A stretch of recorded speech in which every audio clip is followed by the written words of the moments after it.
whose jerky comes in a line and is taken before you rush to the restroom. That's right, Jack Links. Thank you for tuning into Rob's Rides. It's Rob, keeping it 100 with all things amusement. And if you're watching this, freedom and boredom are twins. Let that sink in like kitchens. Every boss is a low-key jerk. Every boss stands in the back corner to see if you dare approach. Every boss comes with a lone woody. I retract that statement. Let's talk about the boss at Six Flags St. Louis. According to the website, it is called The Boss. I'm not GP this time. Your comments don't have to look like it's stuttering. The roller coaster community gets ruthless when it comes to GP inclusion. GP is forbidden from these premises. Arrest these foul, ignorant creatures. Custom Coasters International built this wooden terrain roller coaster debuting in 2000. Sounds like another giant wooden roller coaster that came out the same year. This ride is a boss. No, not Superwoman boss. Zip, zap, zoop. I don't know. No, not Rick Ross boss. And no, not Melissa McCarthy boss. But it will make you laugh, even though you're going to be in pain at the same time. You may see this from the parking lot if you squint, but that's what it wants you to do. You head straight to the back of the park, because what else are you going to do, ride Spin Sanity? I think not. Make it to Britannia, your friend whose name was supposed to be Brittany, but the doctors misspelled it. And you go to the one thing that everyone in this section is here for. Dragon's Wing. You head into this wooden monster and you find out that it's called The Boss. You enter between these temple style columns, or what I say, you enter the work office. You hear all these loud roars and see all these tracks all over the place like a inner city high school fight. You walk through the mountain hike of a queue line and you walk past the most impressive ride in the park.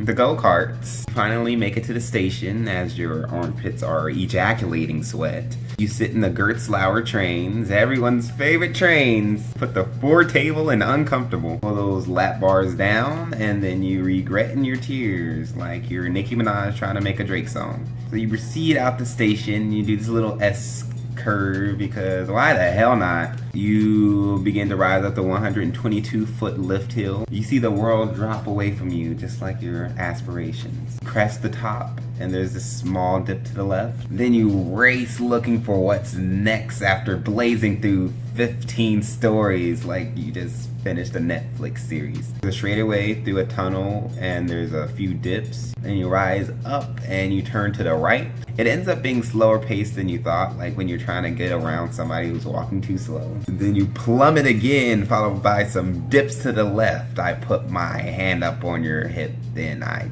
dip, you dip, we dip, yeah. We rise again, you make this right turn into the mid-course brake run. This is a trim brake while you hold your rib cage. You dive straight down into another left turning hill. This is when you realize, okay, this roughness is gonna be here regardless of what speed we're going in. You take some slightly right turning hills past the station into this little wooded path. Then you slam straight into the most menacing coaster element ever. A double helix. Then you finally brake and it's over. Okay, this ride has the length, it has the elements, it has the speed, but it's rougher than a first draft. I really hope they smooth this ride out between the last time that I rode it. It's been a while, so it's likely, but this is also Six Flags St. Louis, so because when I ride this literally rivaled like the roughest rides I've ever rode. I actually like rough rides as long as the roughness is in an acceptable location, but this is throughout the entire. I think for sure this helix was the roughest roller coaster experience I've ever went through, and that's coming from somebody at the time was riding Beast and Son of Beast at Kings Island repetitively. If this ride just got like a sufficient GCI retracking or something along those lines, it would definitely be a kick-ass ride. No RMC conversion required, but without it, how I remember it, F that ride. So to be fair, and kind of what I personally feel like it belongs at, I'm gonna rate it as a fun.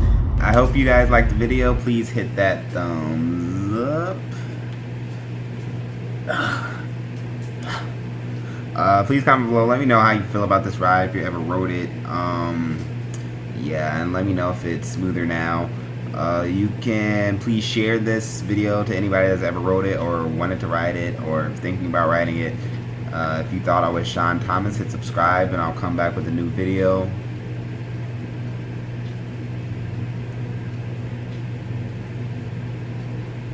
Sunday. It ends up being slower paced than you thought, like when you're trying to get around somebody who's walking too slow.